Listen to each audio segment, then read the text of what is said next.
तो hello everyone, ये आज का टॉपिक है फंडामेंटल राइट्स, मौलिक अधिकार जो हम लोग को इंडियन कॉन्स्टिट्यूशन में दिया गया है। ये हम लोग को मौलिक अधिकार, इसमें से हम लोग आज ये समझेंगे कि टोटल जितने भी हैं, जो भी हैं मौलिक अधिकार, टोटल जितने भी हैं सब इसमें समझेंगे कि एक एक करके। अभी ये देखते हैं कि यहाँ पे ये दिया है कि there are the 6 fundamental right Indian constitution along with the constitutional article related to the them of the mention below. अब यहाँ पे देख सकते हैं कि जो राइट टू इक्वलिटी यानी समता का अधिकार जो है आर्टिकल 14 से 18 तक का है, और सेकंड दिया हुआ राइट टू फ्रीडम, ये आर्टिकल 19 से लेके 22 तक आर्टिकल है। तो इसमें भी हम लोग देखेंगे डिटेल इसमें। और थर्ड जो हम लोग का है राइट अगेंस्ट एक्सप्लॉयटेशन, यानी एक्सप्लॉयटेशन शोषण के विरुद्ध का अधिकार जो हम लोग को 23 और 24 आर्टिकल में दिया गया है। Right to freedom of religious, यानी धार्मिक अधिकारों की स्वतंत्रता इसमें दिया है आर्टिकल नंबर 25 से लेकर 28 तक का। और हम लोग का जो फोर्थ दिया है कि right to the freedom of religious, इसमें 25 से लेकर 28 है जो धार्मिक स्वतंत्रता के अधिकारों को बात करता है इसमें। और इसमें नेक्स्ट है जो हम लोग को कल्चर एंड एजुकेशनल राइट, यानी संस्कृति एंड एजुकेशन, शिक्षा का अधिकारों के बारे में बात करता है आर्टिकल 29 से लेकर 30। और इसमें जो है लास्ट जो है right to the constitutional remedies, तो इसमें जो है आर्टिकल नंबर 32 है। सो हम लोग एक एक करके देखेंगे यहाँ पे। तो हम लोग दिया why right to property is not a fundamental right. ये क्वेश्चन है कि ये राइट टू प्रॉपर्टी ये फंडामेंटल राइट क्यों नहीं है। तो राइट टू प्रॉपर्टी अगर कोई सिंपली ऐसे पूछे कि फंडामेंटल राइट क्यों नहीं है, तो फंडामेंटल राइट इसको हटा दिया गया, हटा के इसको फंडामेंटल राइट से अलग कर दिया गया, जो 300 आर्टिकल में इसको यहाँ से हटा दिया गया। पहले था, अब इसको हटा दिया गया। और ये 1976 में संविधान संशोधन हुआ, उसके तहत इसको हटा दिया गया। सो नेक्स्ट देखते हैं, देयर वाज वन और more fundamental right in the constitution that is right to property. तो इसमें भी नेक्स्ट देखते हैं हाउ एवर, इसमें क्या है कि ये बोल रहा है कि देयर वाज वन या more fundamental right in the constitutional that is a right to property. So इसमें ये था कि पहले प्रॉपर्टी का अधिकार था फंडामेंटल राइट में, अब इसको यहाँ से फंडामेंटल राइट से ही सीधे रिमूव कर दिया गया है। और इसको यहाँ पे दिया गया कि फंडामेंटल राइट 44 में अमेंडमेंट एक्ट 1976 में जो हुआ था, और इसके तहत हम लोग को रिमूव करके इसको नेक्स्ट आगे कर दिया गया है। सो नेक्स्ट हम लोग का जो है एक एक करके स्टार्ट करते। इसमें देखिए मेन क्या है कि this was the because the right prove to the hindrance toward attending the goal socialism and redistributing wealth या property equitable among the people. तो इसमें ये सब बात किया गया है कि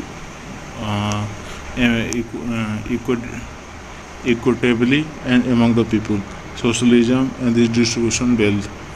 सो अब नेक्स्ट देखते हैं कि right to the equality, article 14 से लेकर 18 है, समता का अधिकार है, कि समानता का अधिकार है, इसको समता का भी बोल सकते हैं, समानता का अधिकार है। तो इसमें देखते हैं कि आर्टिकल 14 से लेकर 18, तो right to equality guarantee equal right for everyone. तो सभी के लिए जो भी है कि right to equality guarantee and equal right for everyone irrespective of religious, gender, caste, race, place, birth, and it ensure equal employment opportunity। और यहाँ पे ये देख सकते हैं आप लोग कि एक छोटा सा माइनर जो अभी भी थोड़ा सा कंट्रोवर्सी में रहता है कि राइट टू इक्वल अपॉर्चुनिटी। ये आर्टिकल नंबर 16 में बात करता है कि आर्टिकल 16 में बात करता है कि राइट टू इक्वल अपॉर्चुनिटी। और वहीं पे डीपीएसपी में जो डीपीएसपी है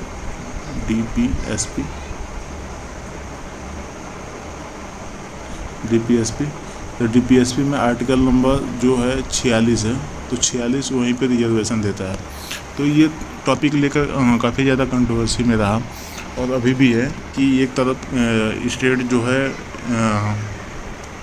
रिजर्वेशन देता है और दूसरी तरफ जो है फंडामेंटल राइट ये बोलता है कि राइट टू इक्वल अपॉर्चुनिटी। सो अब नेक्स्ट देखते हैं।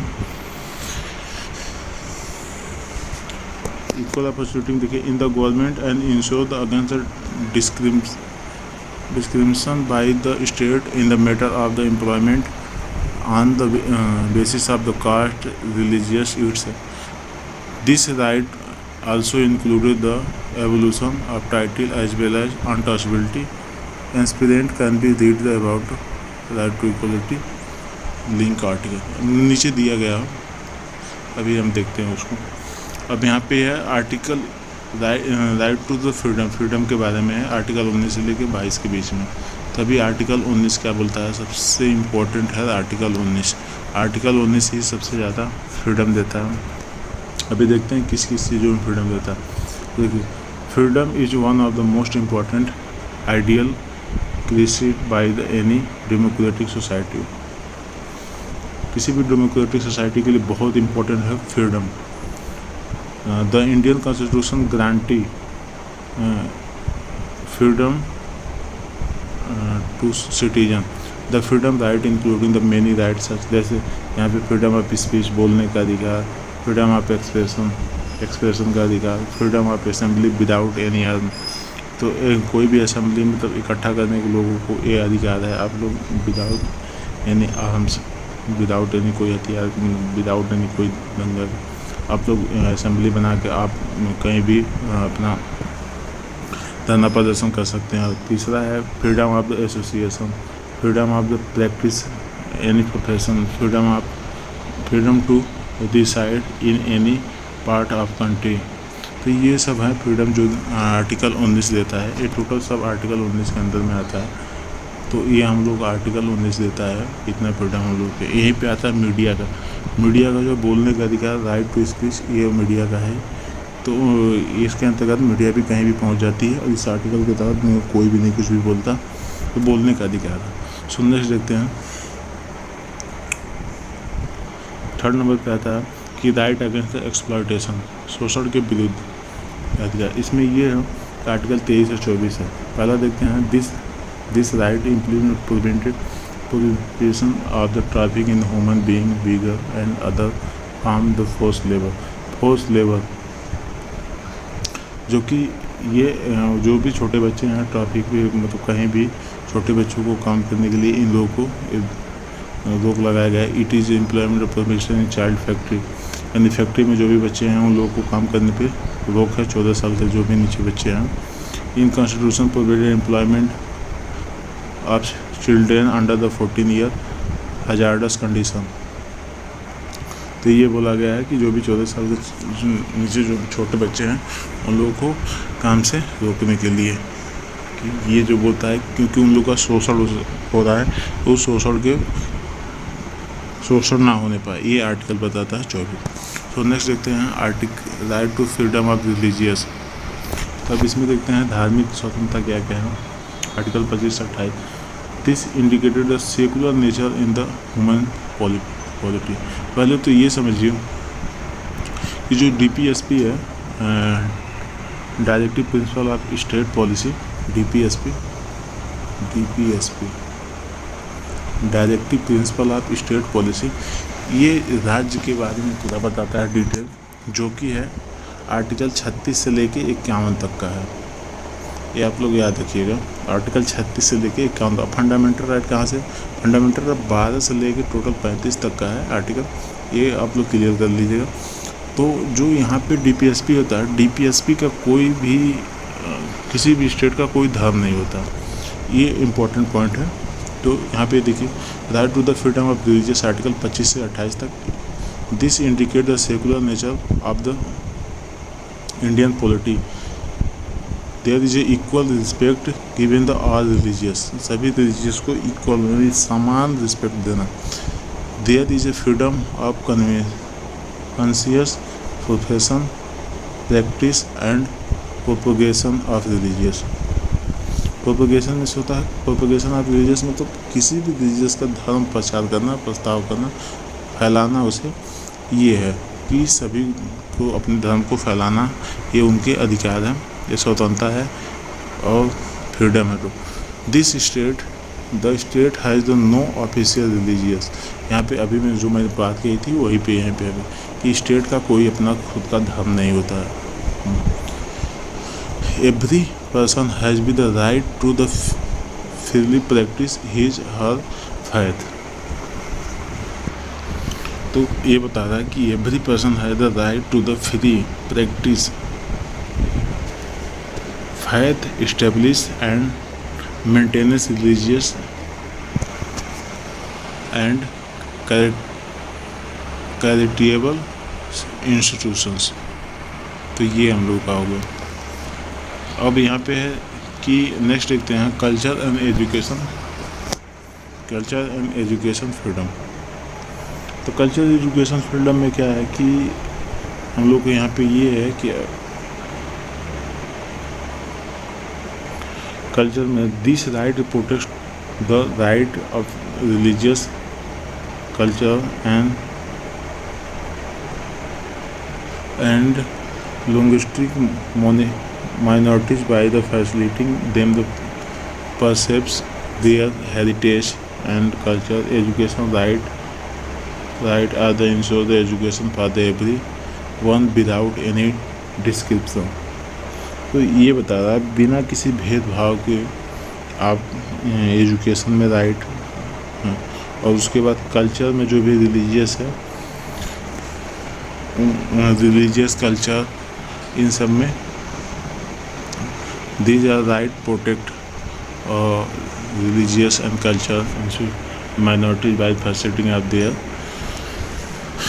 तो ये सब में जो भी कल्चर है और एजुकेशन का राइट यहाँ पे दिया गया है। और नेक्स्ट देखते हैं right to the constitutional remedy, कि ये जो बोला जाता है कि संविधान की आत्मा बोला जाता है इसमें, कि constitution guarantee remedy if the citizen fundamental right are violated. यहाँ पे ये बता रहा है कि अगर violated the government can not be infringed upon or curb anyone's right। When these rights are violated, the aggrieved party can be approach the court। Citizen can be go directly to the Supreme Court, which can be issue right to enforce fundamental right। तो यहाँ पे ये बता रहा है कि ये संविधान की आत्मा बोला गया आर्टिकल नंबर 32 के अंतर्गत में। आर्टिकल नंबर 32 सीधे बोलता है कि अगर आपका फंडामेंटल राइट सस्पेंड हो रहा, मतलब आपका फंडामेंटल राइट ख़त्म हो रहा किसी वजह से, तो आप डायरेक्ट क्या सुप्रीम कोर्ट में जा सकते हैं अपने प्रस्ताव को रखने के लिए। सो नेक्स्ट है अब यहाँ पे ये है कि main notice civil services exam के लिए ये बहुत पॉइंट ऑफ व्यू से इम्पोर्टेंट है हर चीज़ के लिए, हर एग्ज़ाम के लिए। सो यहाँ पे आप देख सकते हैं एक एक आर्टिकल के बारे में है डिस्क्रिप्शन है, तो मैं एक एक करके एक्सप्लेन करता हूँ।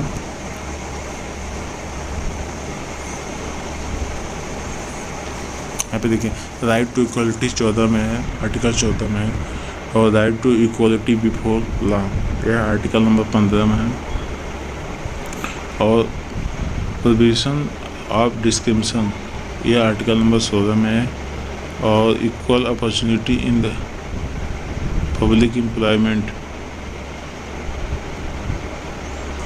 सॉरी यहाँ पे ये है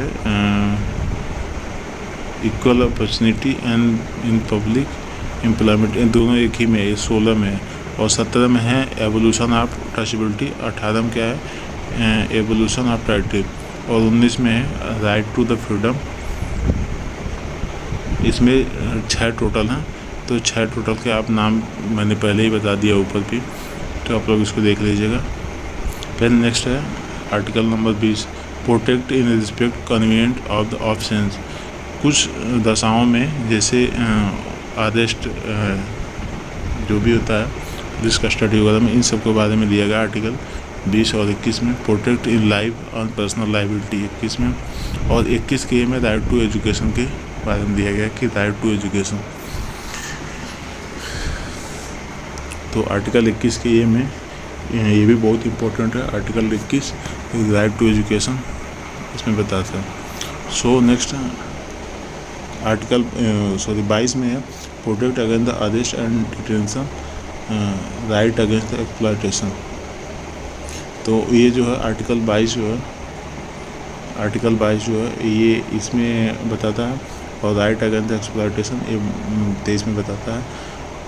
provision of the human trafficking and force labour, ये आर्टिकल 24 में आता है, और provision of the child labour ये भी इसी में आता है। Right to the freedom of religious ये आर्टिकल 25 में आता है। सो आप लोग इसको देख लीजिएगा क्योंकि सब इम्पोर्टेंट टॉपिक है, मैंने पहले भी डिस्कस कर चुका है। अब यहाँ देखिए, ये मैंने डिस्कस नहीं किया, जो आर्टिकल 32 में ही बताता है।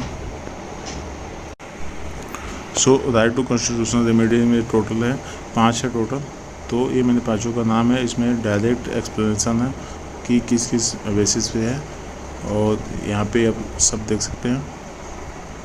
So thank you so much.